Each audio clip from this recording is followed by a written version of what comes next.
Commentaire du chapitre 3. Dieu me dit, ton voile c'est toi-même.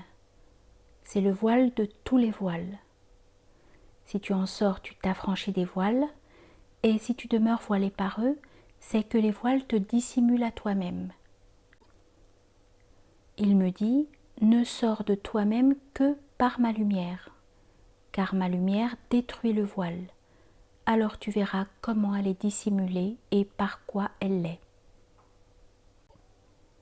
Citation de Nifari dans Kitab el-Mawaqif. Il nous semble que cet enseignement de Nifari est une réponse éloquente à la requête divine qui conclut la fin du chapitre précédent. Si tu veux me voir, ôte le voile de devant ma face. En effet, quel autre voile pourrait vraiment faire obstruction à la vision de Dieu, si ce n'est l'homme lui-même, tant qu'il n'a pas atteint le terme de sa propre annihilation spirituelle devant la face divine. Nifari est un des premiers mystiques musulmans à avoir radicalisé cette théorie du dévoilement en rapport avec l'annihilation, fana. Par son mode d'exposition du thème, notre auteur lui doit beaucoup. On relèvera également la parenté doctrinale du présent chapitre avec un passage du livre des éclairs divins, l'Amahat, de Fakhreddin Iraqi, le grand poète persan qui a subi l'influence d'Ibn Arabi à travers l'enseignement de Sadr-Din Kunyawi, en assistant à ses conférences sur le livre des Phosos durant son séjour à Konya. Dans le 13e éclair, Iraqi raconte comment le bien-aimé dissimula sa face par 70 000 voiles de lumière et de ténèbres, afin que l'amant apprenne à progresser à travers l'écran de la création. Mais quand son regard eut fini de s'accoutumer à cette épreuve, l'ardeur de son désir brisa les chaînes, et il put déchirer tous ses voiles l'un après l'autre. L'exposé initial de ce chapitre s'inspire évidemment du célèbre hadith énonçant le mystère de la face, à savoir que Dieu a 70 000 voiles de lumière et de ténèbres. S'il les ôtait, les éclats de sa face embraseraient tout ce qu'atteint son regard. D'emblée, l'intitulation du chapitre énonce le paradoxe d'une lumière qui est voile, et l'auteur substitue ici le terme satr, écran, au terme hijab, d'un usage plus courant. Le soufisme distingue communément les voiles de lumière, qui sont les attributs divins, des voiles de ténèbres, assimilés au concept des représentations créaturelles que la méthode cathartique aide à dissiper par l'ascèse et le feu de la prière. Les premiers fixent les limites de la connaissance apophatique, les seconds constituent les obstacles inhérents à la condition humaine, ainsi qu'aux facultés de l'âme et de l'intellect. C'est une conception un peu différente de l'exégèse classique qui se fait jour ici. Même les noms et attributs divins sont également des obstacles à surmonter pour parvenir jusqu'à Dieu, l'unique dénommé, comme le rappelle souvent Ibn Arabi à propos du dévoilement théophanique. L'ensemble de ces 70 000 voiles, ramené ici à 70, est une représentation type du plérome de la lumière mohammedienne. On sait l'importance du symbolisme du septénaire en cosmologie et en prophétologie islamique, qui commande également l'herméneutique des 7 sens ésotériques du Coran. Chez Semnani par exemple, ainsi que les étapes de la réascension du cœur vers la divinité dans l'école de Nejm-ed-Din Kubra ou chez Rusbehan Barclay. Ce sont là diverses variantes interprétatives des 7 jours ou millénaires de la création selon la Bible et le Coran. Il y a la notion des 70 faces aux significations cachées de la Torah dans la tradition juive, d'après le Talmud. Une première évidence s'impose. Plus intense est la théophanie, plus profonde est l'occultation de Dieu qui se dissimule au wali en devenant son propre regard, quitte à le rendre aveugle. C'est ce qu'énoncent les formules déroutantes du chapitre 13. On est proche de l'expérience de la ténèbre divine de Denis l'Aéropagite. D'emblée, Dieu avertit le pèlerin. Qu'il ôte ses voiles ou non, il ne le verra point. Mais dans les deux cas, il le verra. Comprenons, l'homme verra un aspect, un nom ou attribut de Dieu, mais non Dieu en tant que pure essence. Et voici l'épreuve de la lumière absolue qui aveugle le regard, comme dans la théophanie accordée à Moïse au Sinaï. Ainsi, l'astre du soutien, qui intercepte les voiles de la majesté, désigne-t-il l'intellect confronté à l'épreuve de la transcendance. Alors Dieu projette l'éclat de sa lumière sur son témoin de contemplation, en lui disant « Tu es mon regard, tu es ma face, alors je suis dissimulé. » La divinité s'occulte en se manifestant à travers l'homme, tout en se dévoilant par celui-ci. Encore faut-il que le wali soit vraiment aboli dans la présence divine qui l'arrache à lui-même, levant ainsi le voile illusoire de la séparation, qui est celui de la condition humaine. Et c'est le dévoilement de la face divine adaptée à la capacité visionnaire du serviteur qui devient son miroir épiphanique. Nifari l'énonce en ces termes. Tu es mon visage qui émerge de tout visage. Prends-moi comme une assurance pour ta promesse. Selon Ibn Arabi, c'est à travers l'homme parfait, support épiphanique de l'essence et des attributs divins, que l'on contemple Dieu. Il développe plus longuement cette doctrine de l'homme investi des qualifications divines au chapitre 6. Pourtant, la loi inexorable du théophanisme est telle que l'on ne peut prétendre contempler de Dieu qu'un reflet, une similitude, une image, de sorte que son ipséité demeure cachée derrière ou au-dedans de l'homme. La vocation prophétique du wali est donc d'enlever tous les voiles de devant la personne divine, pour la rendre aussi manifeste que possible. Celui qui parvient à réaliser cette haute station mystique s'identifie aux attributs de celui qui entend et de celui qui voit, comme l'implique le hadith. Je suis l'œil par lequel il voit, l'oreille par lequel il entend. Ce dévoilement théophanique, Ibn Arabi, qui est un adepte de la science des lettres, l'illustre par une séquence kabbalistique. Le texte en est malheureusement assez corrompu et la lecture incertaine. Les lettres de l'alphabet, grâce à leur combinaison indéfinie, expriment la richesse de la trame de la révélation. On les voit ici accouplés à des termes du lexique soufi, de l'itinéraire spirituel. Il s'agit essentiellement d'une représentation symbolique du cycle de la cosmogonie fondée sur l'alphabet mystique, comme support du verbe existentiateur. L'examen du manuscrit permet de relever 70 énumérations de lettres rangées par séries isolées, puis combinées et redoublées, conformément à la loi du septénaire. C'est une illustration du mystère de la Genèse par le qalam suprême, symbole de l'intellect démiurgique et première hypostase de la cosmogonie. Dans un premier acte, l'adepte effectue une remontée intelligible à la source de l'être pour découvrir le grand abîme originel. C'est l'expérience apophatique du néant divin dont la création a été tirée. Et je vis le néant. Ce premier dévoilement débouche sur le mystère essentiel, l'absconditum raïb, qui est le trésor caché. Le deuxième acte, qui exprime analogiquement le déroulement du mystère de la Genèse, est inauguré par la lettre Ba, symbole du commencement absolu et qui ouvre la révélation de la Torah comme celle du Coran. Bereshit, Bismillah.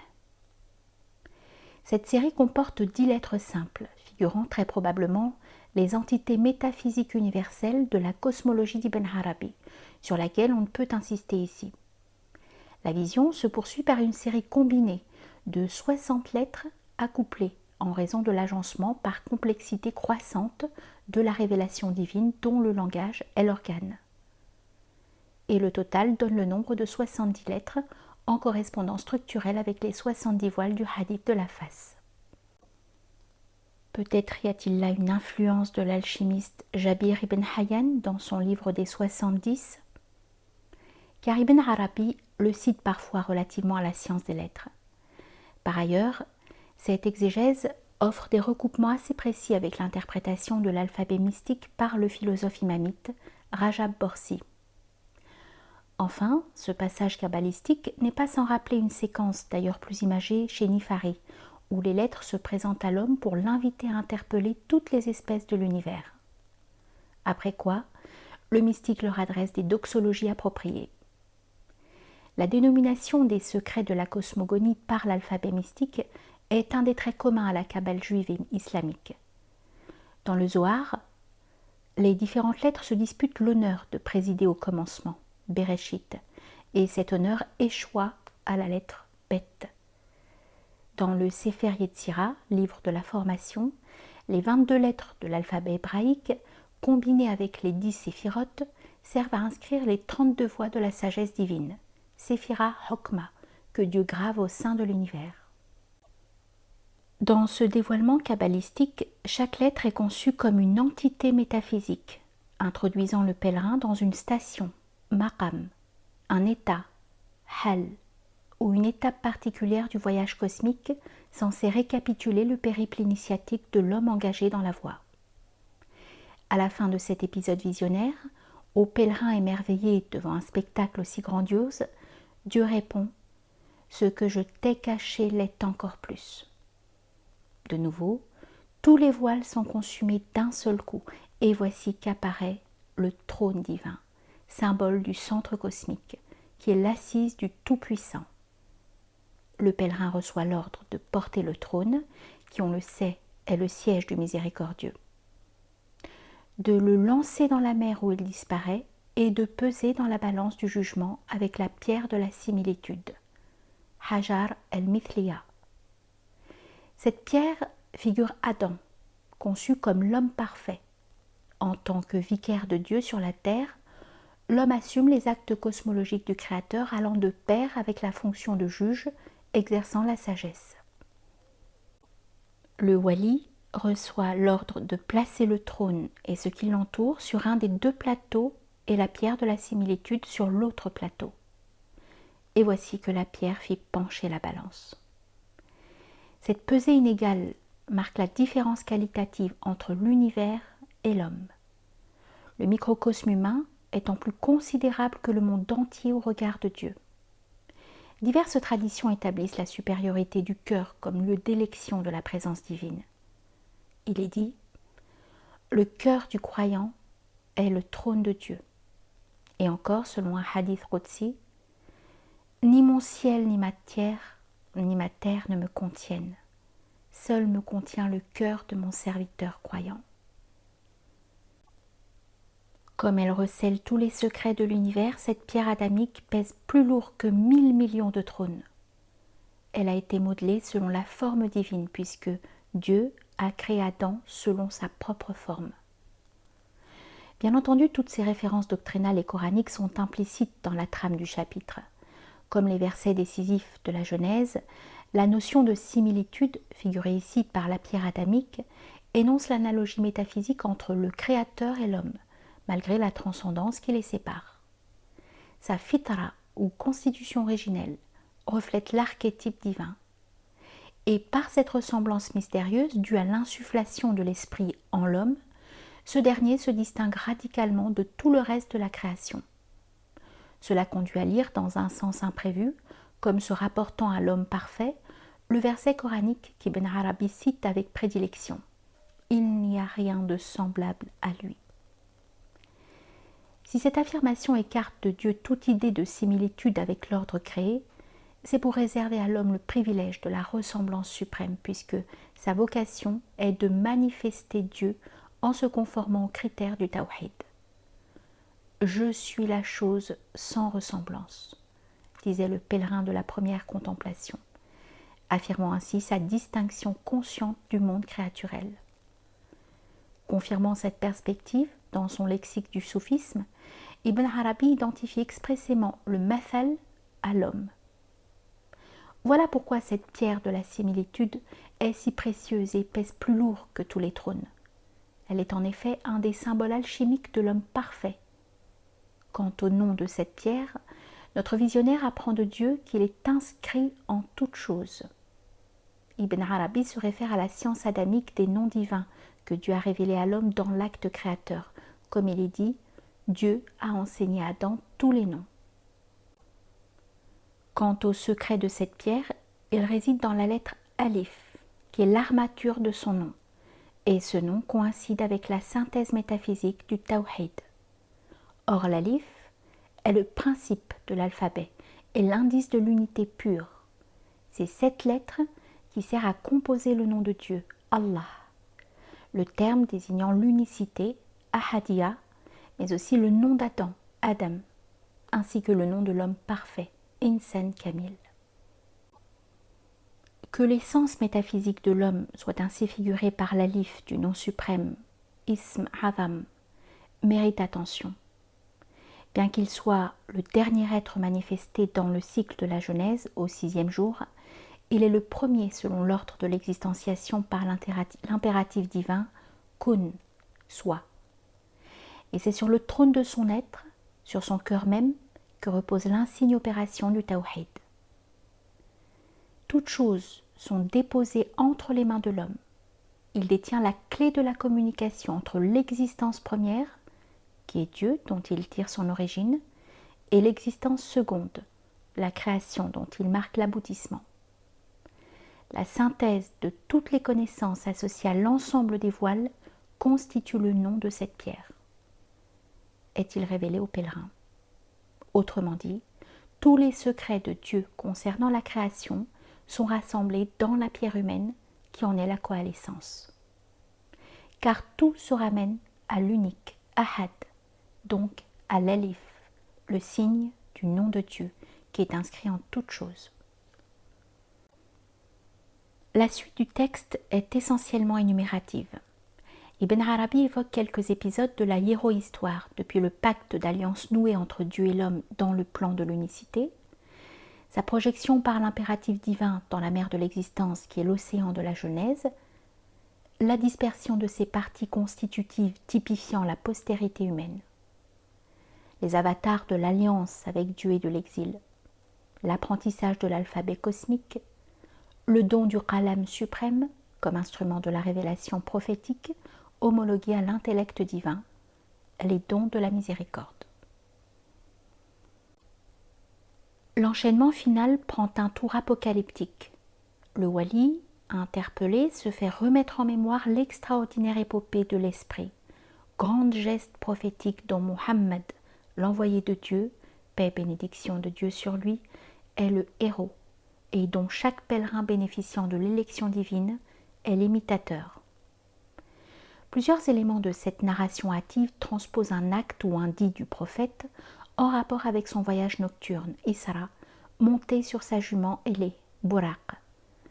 Est évoqué en termes à peine voilés la venue du Mahdi, voir chapitre 14, cet héritier spirituel des charismes du prophète et auquel le shir tente à s'identifier. Car le prône concerne autant la mission de l'envoyé de Dieu brandissant l'épée de l'islam pour défendre son minaret et tailler en pièces ses adversaires, que la tâche de son successeur chargé d'accomplir la mission salutaire dévolue à l'homme parfait. Ainsi, c'est avec le témoignage de la révélation coranique et l'attestation formelle du Tawhid que le pèlerin mohammadien reçoit le soutien indispensable à sa mission initiatique.